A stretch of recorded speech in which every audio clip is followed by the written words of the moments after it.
Good morning, everyone. Richard Gaglio here again with another good God story about a situation in my life from years ago that, again, I hope will bring you some inspiration and some hope, so that whatever you're facing, you know that God will always be there. And in this particular instance, that God hears our prayers.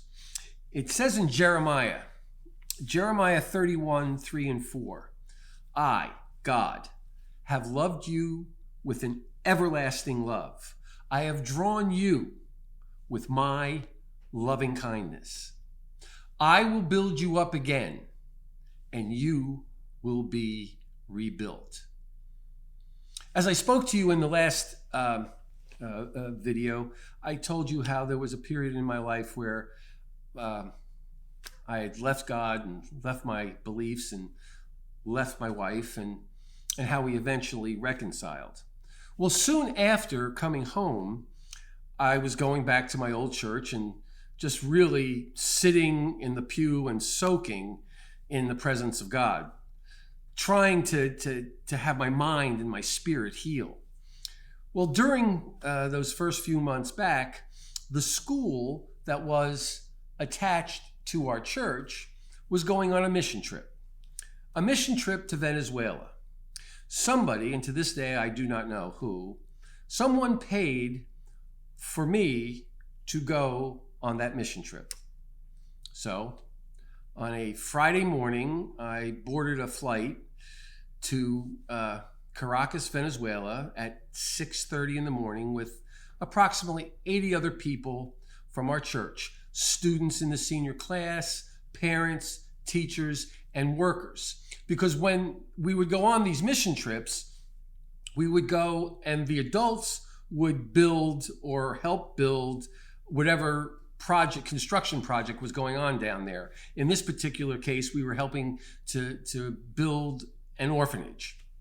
And we were going to be staying at the orphanage itself in outlying buildings. The kids would go in with chaperones to the schools and into the streets where they would actually do evangelistic ministry. So it really is a time where it's you and God. And in this particular trip, we weren't in Caracas itself. After we landed, we drove 3 hours outside the city into the mountains where this orphanage existed. Now, in my short time back, I just had a lot of time on my hands because I didn't have a job. So I would start to run, and I found that the running and the jogging would clear my head. When we got to the orphanage about, I would say, 12 o'clock or 1 o'clock in the morning, and we all got settled, I noticed that in the surrounding mountain area, there were steps, layers, steps, steppes. And on these steps were, I found out later, groves of mango trees. And so the orphanage would plant these trees, harvest these trees, and sell the produce, and that would help the orphanage survive. So the next day, that next night, everybody on the mission trip from our church got together, and our pastor stood in front of us, and he said, now, you are here for the next 8 days. The cell phones are not going to work. There was very, very, very limited cell phone towers that you could connect to and service. So you can't use your cell phones. You can't watch TV. Focus on what God has for you. Put all your cares and concerns away. Don't worry about the business that you have back home. Don't worry about what's going on in the world. All you need to do is put it all behind you and focus on God. And then he gave an altar call. He said, everybody that wants to put everything aside and come up and dedicate their lives to God, come up to the altar right now. Man, I was the first one up there. And I walked away after that service, walking back to the dorm, just feeling elated because I'd finally laid down everything for Jesus. And then I stopped in my tracks and I went, well, what did you lay down? You're broke. You don't have a job. You don't have a prospect of a job. You're a recovering alcoholic. What did you lay down? What did you give up? All you have, Richard, is $1.5 million worth of debt. And with that, I looked up at that side of that mountain where the mango trees were planted, and I said, you know what, God? I'm going to run that mountain. I'm going to run around the mountain, around those steps every day. And I'm going to pray that you tell me what you can do with nothing. Because right now, I have nothing. Right now, I am nothing. I want to know what you can do with nothing. And I said, God, if you can speak to Moses, you can speak to me. Well, the week went on, and we would work at the construction site, and then we would go to a different church at night.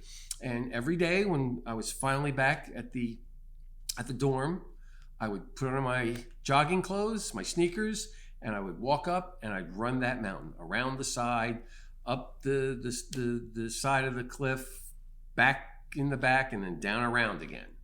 And I would do that 4 or 5 times each time, praying, God, tell me what you can do with nothing. Well, Monday turns into Tuesday, and Tuesday turns into Wednesday, and finally it's the end of the week. And now I'm a little annoyed. I'm like, okay, God, I've been talking to you all week and I haven't heard anything out of you, okay?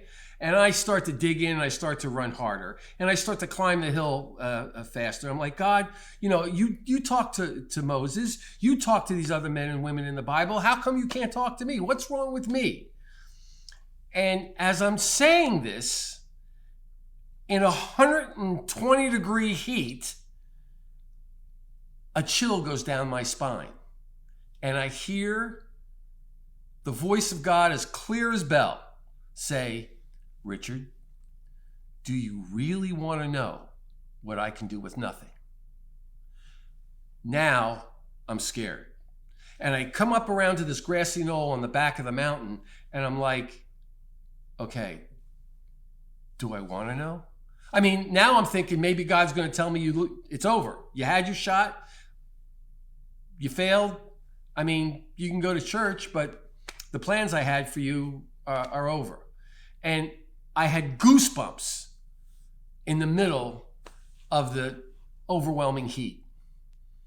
And finally I went, okay, God, okay, tell me what you can do with nothing. And he said, Richard, I made the heavens and the earth out of nothing. I made every living plant and animal out of nothing. I created the entire universe out of nothing.